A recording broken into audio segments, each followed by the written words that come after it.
Good to see everybody. Thank you, Steve. Thanks for being here today. Good to be back. Getting showered there after practice, and I'm saying this is really the change of seasons, going from khaki shorts, which I wear every day, to khaki pants, which I'll now wear every day, up until I don't know, March. So we are in the thick of the November football season when that change occurs. So it's kind of sentimental for me in some ways, and you know how much I appreciate living here in South Carolina and the weather where you can wear khaki shorts until mid-November. So today is our oldest daughter's birthday, Sophia. She's 23. So November 15th is a big deal for us. She was born during the Lehigh Lafayette week in 2000, which is a huge deal. So if you're an FCS coach, this is a big week for you with rivalry games. Harvard-Yale gets played this week. Lehigh-Lafayette gets played this week. So for those 8 years we were at Lehigh, it was Colgate and then it was Lafayette. And those were two big games to finish the year. So she's got that spirit in her of being born during the Lehigh-Lafayette rivalry week. And proud of her. She's off working in Boston and basically off the payroll, which is good when your kid's 6 months out of college or whatever it is, and she's very happy up there. So speaking of happy, we're very happy to get a win against Vanderbilt, and obviously by the fourth quarter of that game, we had it well under control, which was nice. Those don't come that often. You wish they did, but it doesn't change that you're playing for 60 minutes and you're coaching for 60 minutes, and there's an expectation of the effort and the attention to detail that you're going to play with. And, there were times that we did some good things, and we certainly did in all three phases, special teams included, but there are other times that I thought we were a little bit sloppy. And the weather didn't help that at all. We really haven't had many rain games. We've had some windy games, but we haven't had many rain games since we've been here the last 3 years. But my sort of philosophy and experience with that stuff is that you don't overcoach it. Yes, you're going to point out some things. You're going to make your guys aware of some things. But, you don't want it to, unravel them where that's all they're focused on in terms of snap operation and holds and catching the ball before you punt it and things like that. I was really glad to see the play that Keenan Nelson made at the end of the game. We had come really close in the first half to blocking a couple punts, and you guys have seen numerous other times this year where we've been really close and for whatever reason didn't get home. And it was great to see on multiple levels that happen. It kind of put the game away and took away any chances that Vanderbilt had of coming back at that point.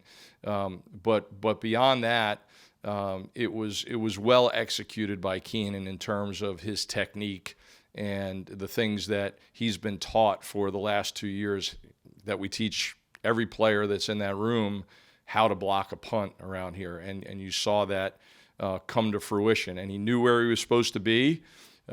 He was where he was supposed to be, and he used the right technique. And so that's good to see for Keenan, but it's good to see and show to everybody else that this is what can be accomplished if things play out a certain way. And that's how big plays are made. They're not always made by doing something out of the ordinary or spectacular. They're just made by being in the right place at the right time and using the right technique, and then everybody else around you doing their job. And I like to say that every play is its own entity. So if there's 6 punts in the game, they're not all going to play out the same way. But if you're in the right place that you're supposed to be, when it does play out in your favor, then you might get a result like Keenan got. And to his credit, he is one of those guys that you need a room full of. Everybody likes to think about the Spencer Rattlers and the Xavier Legettes, and you need those big-time playmakers on your team. But to really have a good team, you need dozens of guys like Keenan Nelson who are just the same guy every day. And they're reliable. You know who's going to show up. They're going to be on time. They're going to be coachable. They're going to learn. They're going to grow and develop. And then when you put them in the right spot, hopefully good things are going to happen. And Keenan's been able to do that and help us. He obviously helped us the other day. And I think that's a really good lesson for some of our younger players. Sometimes you have a highly recruited guy, and it's kind of all or nothing. I'm either the man and I'm playing every snap on offense or defense, or I'm going to wait my turn until I get there. And to me, that's not what it's about. It's about development every day and growth and becoming reliable and earning trust and finding a role to help the team. And if you can do that in these 4 years, then you're going to have a good chance to do that for the next 40 after this place, right? And so that's what we keep working towards. Moving on to Kentucky, and talked about Keenan's execution. Well, to me, Kentucky is a great example of a program that has a plan, has stuck to the plan, develops their guys, and has been able to execute at a high level week in and week out to give themselves a chance year in and year out to be a really, really competitive team in this league. And so there's a lot of really impressive things about that program. And they haven't stood still either. So last year was a bit of a down year for them on special teams. They've made some changes, and here they are, much improved this year. They sort of took the good from last year, which to me starts with their kick returner and their punt returner, and then they've sort of improved everything else around that. And you're seeing that in their coverage units this year as well. The physicality, the toughness, the cohesiveness. They're not overly complicated in anything that they do, but they're really, really sound at everything they do. And they give up very few big returns, but they've been able to create several explosive returns this year and going all the way back to last year as well. So big challenge for us this week. When I think about last year's game and how well we played up in Lexington, and I remember saying this, that Mitch Jeter was one of the unsung heroes of that game because he hit 5 or 6 touchbacks and didn't allow them to get started on kickoff returns. So that'll be another big challenge for Mitch to do his part, but for the rest of our kickoff coverage to be ready to cover any one of these kicks coming up on Saturday night, because they have taken several out from deep in the end zone, and they're looking for opportunities to create explosive plays. So excited about another opportunity here, and looking forward to having the rest of this week to get our guys well prepared for it. Pete, you kind of just mentioned it, but with Mitch, we haven't really talked about him a lot this year, and that's really because he's been so consistent. Yeah. Is that a good thing to have, that you don't really have to maybe not necessarily worry about that guy, but it's like he just does his job and I can concentrate on other things? Yeah, no doubt. You'd like to not have to, you never want to assume anything, right? But you do want to feel good that, just like we talked about with Keenan Nelson earlier, that guys are going to be reliable and step up and do their job consistently. And that doesn't mean that every kick's going to be a touchback. We had a kick out of bounds the other day, and we had a shorter kick that was put Vanderbilt in position to create a pretty good little return out past the 30-yard line. So Mitch knows that he's got to continue to work at it and keep striving for consistency. But when you look at the first year we were here, 2021, he was handling the kickoff duties. To last year, to this year, he has steadily gotten better. He's been like just kind of that mutual fund that you put some money in and you hope, hey, is that going to just give me 6 or 7% a year? I'll be really happy with it, right? That's a chunk of my portfolio right there. That's been Mitch Jeter, right? He stepped in last year, and I think he was 11 for 11 or 13 of 13 of field goals, and he missed a couple 50-yarders this year. One was in heavy winds out at Missouri, and I think one was early in the season that hit the upright. But he's been pretty steady, and he's made some big kicks this year and last year for us. So that's what you want to see. And I think I'm able to say that he was recently admitted into a graduate program that he'll start in January. And that's a credit to him because he's worked really hard academically too. And he's a no-brainer for a master's program here as well. Pete, being a head coach for 15 years, I mean, this is more of a general question about the team, not specifically special teams. But Dal Loggins was just in here talking about how over the last 2 weeks, schedule kind of got changed up a little bit, whether it be routines, meeting times, going to the movies on a Friday night. Obviously, there's multiple factors that go into why you guys have been able to turn things around these last 2 weeks. But again, going back to your head coaching days, how much can that impact a team, and how much do you feel like that has helped this team over the last couple of weeks? Sure. It's a fine line because there are benefits to having a lot of structure, right? That meetings are going to start at the same time, and you know what time you need to be in the building, and you know what a Tuesday looks like and a Wednesday looks like. You know, I got home late last night and I was watching the end of the Toledo Bowling Green game being played on a Tuesday night, and my mind flashed back to 5 years at Ball State where you really had to count back from game day and tell the kids, hey, Monday's Friday and Sunday's Thursday and Saturday's Wednesday and Friday's Tuesday. We'd put signs up all over the building what day of the week it was to get their mind thinking that way because it was Friday, but it was really Tuesday. So there are a lot of benefits when you have a big organization like this to structure and things that guys can fall back on. This is the way we do it here.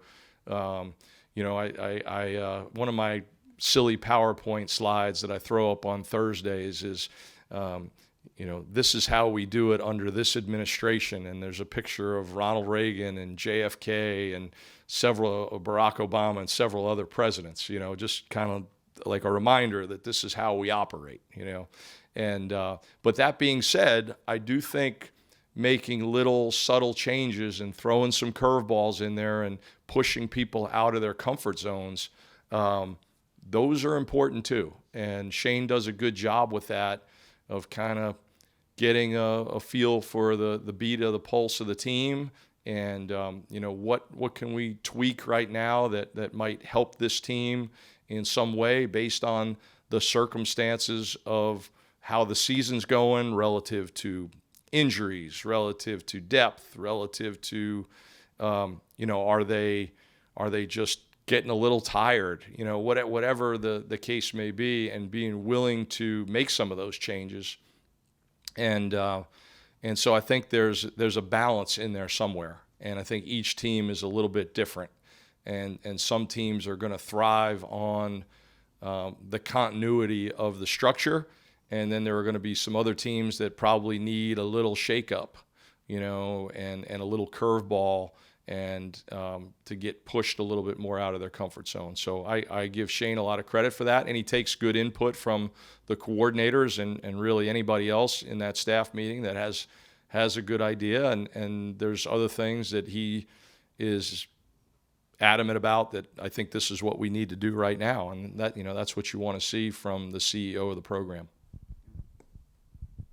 We've seen Jaylen Kilgore now at returner for a couple of weeks. Just how do you feel like he's progressing there, and is that a place where you see him taking a long-term role? Yeah, very pleased. Very pleased. He's one of those freshmen that I feel like we've been talking about all year, just because of his maturity and how he's embraced the opportunities. He's not that much different than several other freshmen in terms of talent. He's a very talented guy, and we have several others that are very talented. But where I do think he has been different than many is his focus and his maturity and how he's stepped up and really embraced these opportunities that have been presented to him this year. And it continues, right? Early in the year, it was playing some special teams. And then it's playing more on defense and now basically being a starter on defense. And then a few weeks ago, okay, we're going to give you a chance to be our punt returner. We feel like we've seen enough of you in practice doing it well that we can put you in there. And then even in those games, some things that he did well but some other things that really needed some sense of urgency type coaching, whether that be from me or Montario Hardesty, who helps with the punt returners, and or Coach Beamer, and he takes that well. That's the thing that impresses me the most about him, is that Torian certainly coaches him hard. I coach him hard on special teams, and he responds, and he's coachable. He'll take what you give him and go out and try to apply it, and that's just a great sign of maturity, and that's why you see his impact growing on this team as the season goes on. Hey, Pete, hope you're doing well. Just wanted to ask you just a little bit more about Keenan. He played, I think, 4 defensive snaps on Saturday, but he gets in there, makes the big block on the punt return. How much of a testament is it to, I know you've had guys like this in the past, maybe like Josh Vann, other guys like that, right, that might not play a ton, but they get, on special teams. So how much of a testament is it that those young guys are able to, they might not play right away, but they're able to get in on special teams and make an impact? Yeah, he's a high character guy. And he comes from a great high school program where you have to earn everything you get. He comes from a high school program where, it's an all-boys school, and a lot of guys play football, and there's great tradition, and, you just don't walk in the door and become the man, right? You might be a senior, and you're still not the man because there's so many other good players on the team. And so... he's intelligent, he's thoughtful, he's a good learner, and he knows who he is. It's like I'm going to paraphrase Clint Eastwood here, but it's like a man's got to know his limitations, and not everybody is Xavier Legette, and I think Keenan's a guy who, he knows who he is, and he knows what he needs to do to be successful, and he's going to be ready when the opportunity comes. So if he goes into a game on defense and for whatever reason his role is a little bit smaller based on what the defensive coaches are doing that week, you can be rest assured if somebody goes down or a certain personnel group is called upon, that he's going to go out there and try to put his best foot forward. And it's the same thing on special teams. In a given week, he might be a starter on 2 or maybe 3 units, maybe a backup on 1 or 2 others, but he's going to take that role seriously and try to execute at a high level. And then and he's rode out some of the highs and lows too, because there have been some weeks where maybe he didn't execute at as high of a level as he would have liked to have seen or I would have liked to have seen, but he's persistent enough to work his way back and show in practice that, hey, I deserve another chance to do this. Asked Shane yesterday about what he remembered of recruiting Bam Martin-Scott out of Dodge City. He seemed to think that you were a big part of that, but couldn't remember. Were you involved in? Well, if you can't remember, maybe I didn't make that much of a lasting impression. So I will say humbly that I was involved in Bam's recruitment, and that story really starts from my days at Ball State from 2011, 2015. So, Muncie, there's wonderful people in Muncie, but a big night out is going to the Olive Garden or Red Lobster, So when I had a chance to go up to Fort Wayne to recruit, it was about an hour and 45-minute drive up the interstate northeast to Fort Wayne. Fort Wayne felt like a cultural hub when you got there. I felt like I was going to like Vienna or Istanbul or something. Like their mom and pop restaurants, and there's like a little it was like so cool to go to Fort Wayne. And there was a place that I would always go to. It was called the Oyster Bar, and it was around since the late 1800s, and it's just this little place. It's probably half as wide as this room that we're in right now. And you would go in there, and the first thing that jumped out to you is all the waitresses looked like they were straight out of the 70s and the 80s with their hairdos, like way out. They all looked like Diane Cannon, And so that was one thing and then you'd go in there and like you had to like walk around people to get to a little table or get to the bar, and you had like real legit East Coast seafood in there. So it was a thrill for me. I'll go up to Fort Wayne and recruit whoever. Let's go. So there was a nice little pocket of some pretty good high school football in Fort Wayne. Indiana, of course, is not known for its high school football. There's some good programs in Indianapolis. There's a few down by Evansville, and there's a couple up in Fort Wayne. And then after that, it's, on any given year. So Fort Wayne Snyder was one of those programs that was year in and year out would typically have a guy that you'd want to go in there and at least look at from a recruiting standpoint. And Kurt Tippmann is a legendary head coach up there, great guy, just one of those guys that would come down and come to our spring practices at Ball State and things like that. So anytime you got a chance to go up there and see Kurt and have a nice conversation, it was always very refreshing.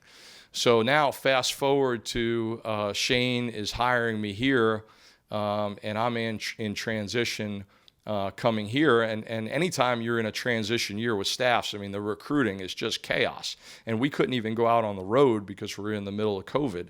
So you're just scrambling and trying to see who's available, who's out there. And some of the recruiting guys at that time started putting 2 and 2 together, and they're like, well, Coach Lembo was in Indiana for 5 years. Maybe he's got some ties to this program. And sure enough, I did. So I spoke in great length with Kurt Tippmann and got in touch with BAM, and there was already contact with the recruiting staff here and some of the coaches in the transition. But we were able to get BAM in on a visit, and we're able to beat out a couple other schools that were interested in bringing him in. And so he's a great kid. Talk about being the same guy every day. He always comes in here, a smile on his face, and grateful to be here at South Carolina. And it's good to see him start making some plays. He's had some injuries that at times have slowed him down a little bit, but he's flashed at times in practice and in games, made some plays in games.